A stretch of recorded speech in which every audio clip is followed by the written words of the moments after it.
This week's Parsha begins the way many weekly portions do, with God speaking to Moses.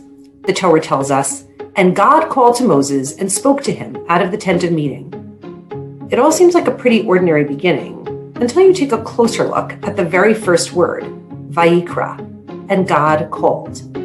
Oddly, the last letter of the word, the Aleph, is smaller than all the rest.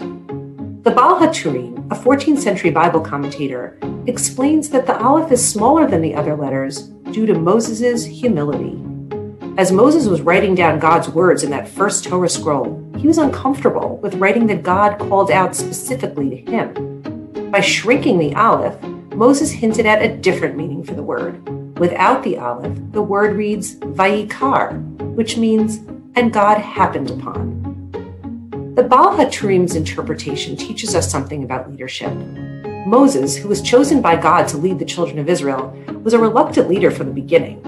When God first speaks to Moses from the burning bush, Moses demurs God's call to lead, saying that he's not worthy. And now, Moses embeds his humility regarding his relationship with God into the very words of the Torah that God has given him. Good leaders, Moses is teaching us, must not allow their position to go to their heads.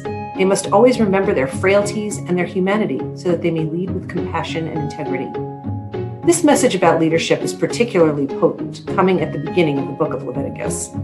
Unlike the books of Genesis and Exodus, which are replete with narratives about our forefathers and foremothers and about the birth of the nation of Israel, Leviticus has very few narratives.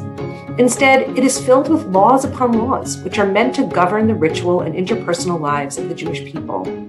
A humble leader understands that the laws are not about fealty to her or him, but are rather about elevating society to a more just, moral, and safe place.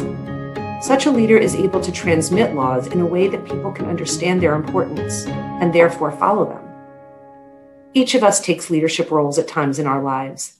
Whether in our professional, communal, or personal lives, we are in positions where we must explain and enforce rules that keep our communities, large and small, functioning as best they can.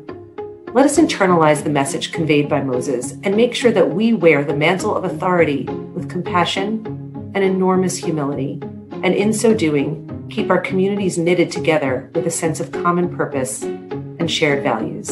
Shabbat Shalom.